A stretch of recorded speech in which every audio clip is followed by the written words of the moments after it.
حواوشي ده ولا بيتزا؟ حواوشي اسكندراني وش بيتزا، بس ايه في قلبك. هو ده الكلام. شايفين الجمال يا جماعه؟ تحفه. هو ده الكلام. حواوشي تقدروا تعملوه في البيت بكل سهوله. تابعوا الفيديو للاخر ولايك وشير عشان تشوفوا بقى وصفات كتير.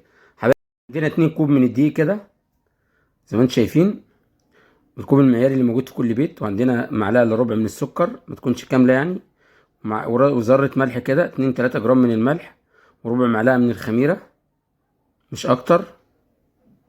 معلقه كبيره ربع معلقه من الخميره، ونقلب المكونات دي كده مع بعض. عندنا نص كوب من الماء، هو ده كده هياخد نص كوب من الماء. ممكن ياخد شويه زياده صغيرين خالص، معلقه ومعلقتين، وممكن اقل حسب نوع الدقيق طبعا.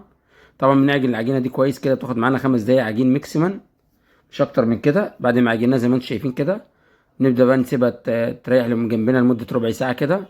طبعا مغطيها بقطعه قماش او بستريتش او باي حاجه عندنا عشان ما تقشفش مننا. بعد ما غطيناها كده هنسيبها بالربع ساعه جنبنا. نبدا نقطع الخضار بقى ونعمل تتبيله الحواوشي بتاعنا. عندنا طماطميه وقرن فلفل كده، او حبايه من الفلفل الرومي. نبدا نقطع الكلام ده كده كله مع بعضه زي ما انتم شايفين كده. بعد ما قطعنا بقى الطماطم كده، نقطع الفلفل نفس الكلام. وعايزين حبه من البصل، واحده حبايه من البصل يعني كده متوسطه الحجم او اقل شويه، بنبدا نقطعها قطع صغيره كده يا جماعه، عشان بقى ايه نبدا نتبل تتبيله الحواوشي بتاعنا. هو ده الكلام. مع الشيف محمود مفيش مستحيل، هتقدروا تعملوا كل حاجه ان شاء الله. وليكوا شير عشان نعمل وصفات كتير. حواوشي اسكندراني وش بيتزا، بس ايه في قلبك. عندنا ربع كيلو من اللحمه كده، بننزل عليه بالبصل والطماطم والمكونات بتاعتنا. عايزين نص معلقه صغيره من الملح، ونص معلقه صغيره من الفلفل الاسود، وبشره صغيره من بلع جوز الطيب.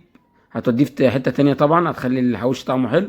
بنعجن الكلام ده كله مع بعضه زي ما انتم شايفين كده، عجنه صغيره كده عشان ياخد ويدي ببعضه كده. طبعا عندنا العجينه بعد ما خمرت، نبدا نقطعها ل4 اجزاء كده ونكورها على ايدينا كده واحده واحده كده.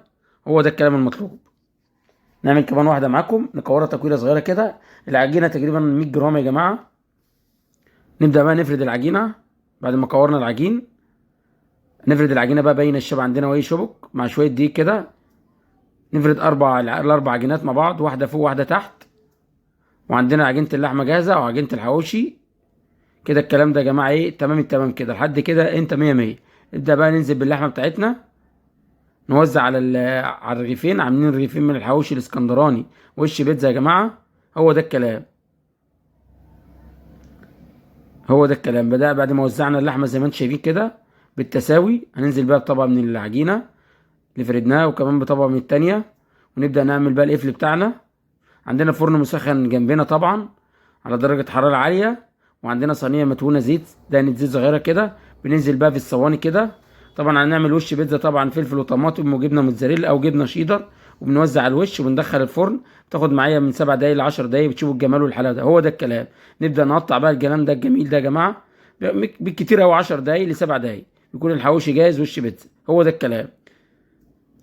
يلا بينا بقى نشوف مع بعض كده، والطعم زي ما انتم شايفين كده. هو ده الكلام. نار يا حبيبي نار.